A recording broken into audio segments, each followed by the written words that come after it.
Olá, o meu nome é Sara Almeida e sou coordenadora da iniciativa Voice Leadership. Esta iniciativa pretende apoiar pequenas e médias empresas a tornarem-se mais competitivas através da aquisição de conhecimento e promovendo também o acesso a uma rede de contactos relevantes para apoiar o seu crescimento. Para além do programa formativo presencial, a iniciativa conta também com conteúdos complementares que pretendem explorar temas muito específicos de interesse para as PMEs. Hoje temos connosco a Andrea Norfini, executiva de recursos humanos e mentora com mais de 20 anos de experiência. Ao longo da sua carreira, liderou equipas em diferentes regiões e países e atuou em parceria com líderes de negócios para a definição e implementação de estratégias de pessoas. Uma das suas áreas de especialização é a gestão de competências e hoje terei a oportunidade de entrevistar para que todos os gestores de PME que nos acompanham possam aprender mais sobre este tema.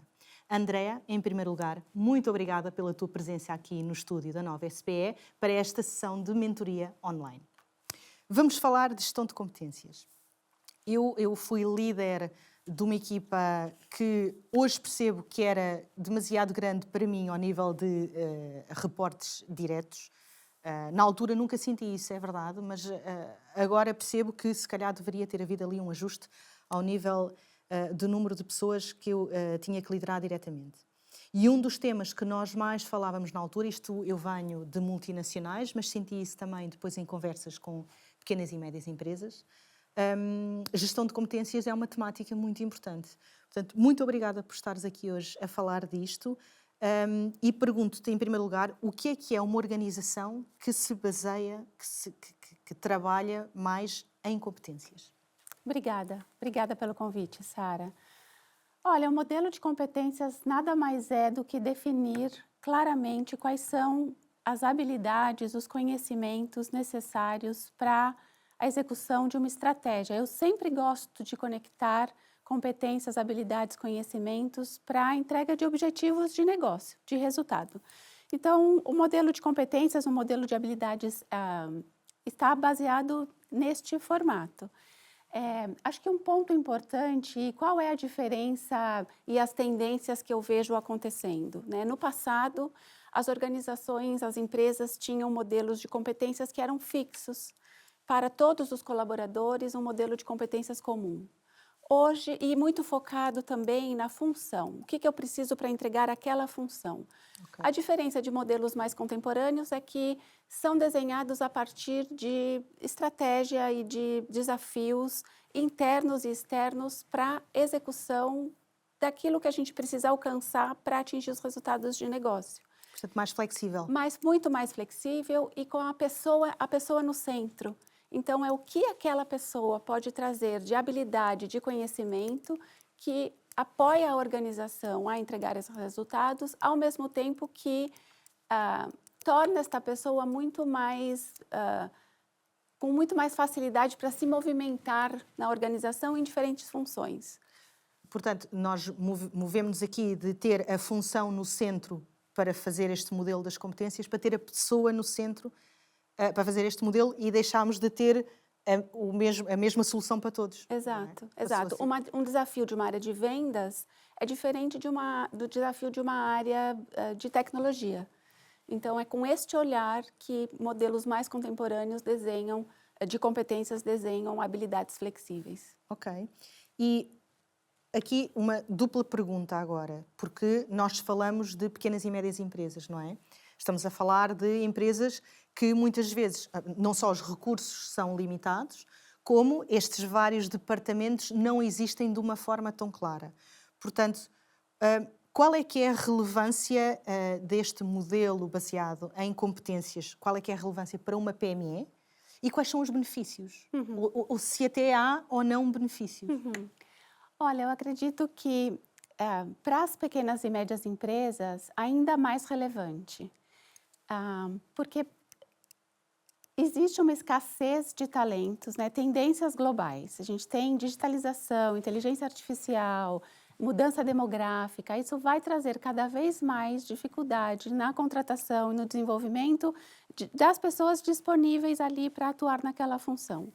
Para as pequenas e médias empresas, isso traz mobilidade para as pessoas, traz a vantagem de ter um acesso a um pool de pessoas maior, né? Então, e desenvolver essas pessoas para atuar naquilo que a empresa precisa. E eu vou te dar um exemplo.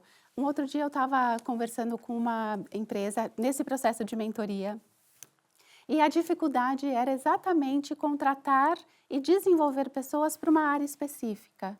E essa empresa estava contratando pessoas para atuar numa função, buscando uma formação acadêmica muito específica, muito mais dificuldade de atrair aquele talento.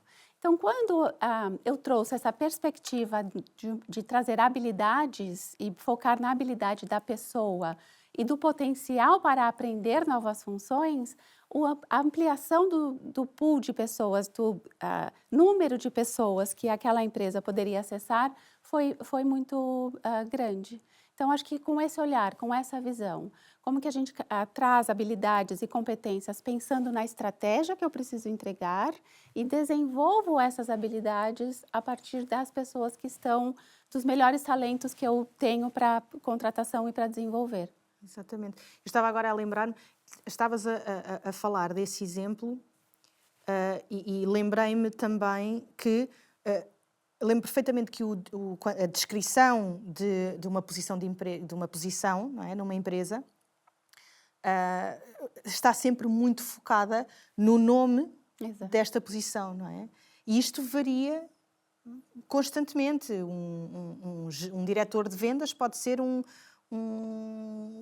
diretor da parte operacional de vendas, pode ser, ou seja, estas coisas variam e a partir do momento em que nos fixamos no título e não nas competências, Exato. tudo se torna mais complicado, portanto essa visão faz todo sentido. E há tantos exemplos, né, de pessoas que atuam na área de vendas que são psicólogos, que são engenheiros, que são advogados, pessoas que atuam na área de tecnologia, uma ampliação ainda muito maior, pessoas que se formaram em relações internacionais e atuam na área de desenho de aplicações. Então, acho que essa é uma tendência para que a gente possa ter pessoas disponíveis para entregar uma estratégia, para entregar um resultado. Exatamente. E como é que nós construímos um modelo de competências e habilidades numa PME? Qual é o primeiro passo a dar? Olha, o primeiro passo é ter clareza do o que eu quero, qual é o problema que eu quero resolver, qual é a minha estratégia, qual é o meu objetivo, o que eu preciso entregar, tanto no curto quanto no médio prazo, né? Eu tenho que aumentar a minha receita, então eu tenho um problema. Para resolver esse problema, fazer uma lista de habilidades, de conhecimentos, de competências que são importantes para endereçar aquele problema.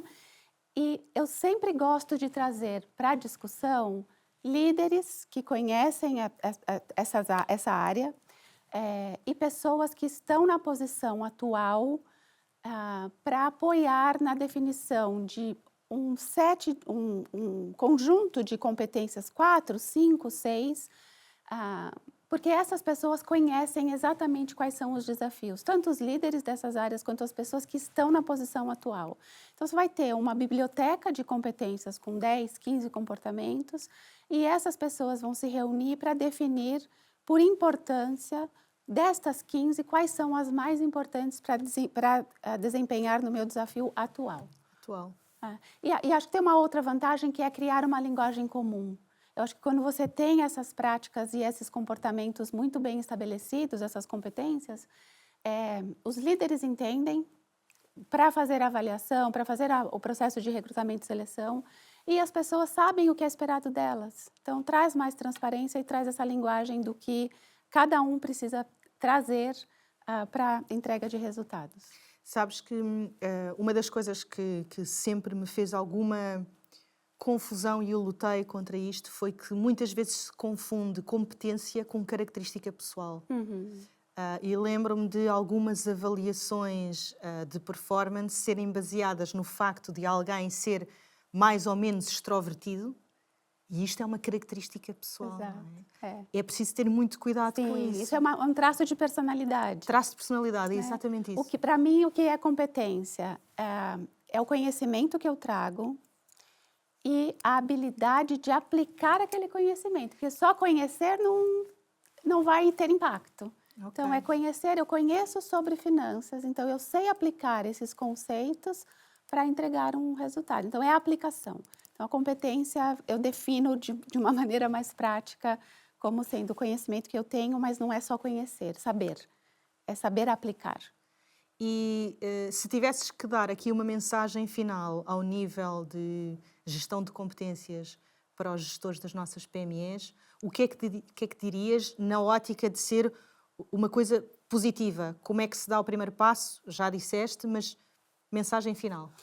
Passos pequenos, não, acredito que é mais no modelo ágil, definir uma área, pilotar nesta área este modelo, fazer os ajustes e a partir desse piloto escalar ou desenvolver para outras áreas. Então, eu sempre gosto de um dia de cada vez, um passo de cada vez, para ganhar consistência, para que uma área apoie a outra no desenvolvimento desse modelo. Fantástico. Portanto, falámos aqui sobre sair de um formato em que a função estava no meio e agora temos a pessoa no meio para a definição destas habilidades. É muito importante que as habilidades sejam conhecidas e capazes de ser aplicadas e muitas vezes, se calhar, há aqui uma falha, o chamado erro de casting na contratação, não é? Que a pessoa sabe que tem estas habilidades, mas não tem a capacidade de as aplicar. Temos aqui também, falámos da importância que isto é para as PMEs, que é ainda mais relevante do que quando falamos de uma empresa muito superior, muito maior ao nível de dimensão, e acho que aqui testar e medir, como estavas a dizer, pilotar, testar e medir para qualquer estratégia, para qualquer temática, mas numa ótica testar e medir gestão de competências e falar de seres humanos, se calhar torna-se um bocadinho mais complicado, não é? Porque estamos a falar de testar e medir uma pessoa. Mas isto de ir, se calhar, primeiro a um departamento faz sentido. E agora estava-me a ocorrer aqui uma última questão. Testar e medir, ou pilotar, o que fazer quando vemos que não corre bem? Ajustar imediatamente. Ajustar imediatamente. Nem que signifique tirar a pessoa de onde está. Da pessoa? Sim. É feedback, né? Eu acredito que dar o feedback... Primeiro, a clareza. Esse modelo traz a clareza do que é esperado de mim. Quando definimos... E eu poderia ficar horas falando desse tema. Quando definimos comportamentos, é importante que os comportamentos sejam observáveis e que todo mundo entenda o que eu quero dizer com aquele comportamento. Então, eu vou te dar um exemplo. Colaboração. Colaboração, cada um entende de um jeito. Eu entendo colaboração de uma forma e você vai entender de outro. Qual é a definição da colaboração? Colaboração para a empresa X significa isto aqui, é isto que eu espero que você faça para colaborar. E, a partir disso, observar os comportamentos de cada indivíduo daquela equipa e dar feedback. E sempre o feedback, eu sugiro sempre ter o que a pessoa faz. Então, quando você faz esta ação, o impacto que você gera é este. Então, ação e impacto, para que a pessoa tenha clareza da contribuição. E tanto para alavancar fortalezas daquela pessoa, daquele indivíduo, quanto para desenvolver algum elemento. Perfeito. Muito obrigada, Andrea. Portanto, vamos mover-nos de títulos e vamos ser mais claros em relação ao que queremos das nossas pessoas ao nível de competências e habilidades. O título é uma coisa que muda, as pessoas e as suas habilidades devem ser trabalhadas e melhoradas. Muito obrigada pela tua presença, isto foi uma excelente conversa, eu também podia ficar aqui a falar horas, mas temos aqui tempos a cumprir e até breve. Obrigada, Sara.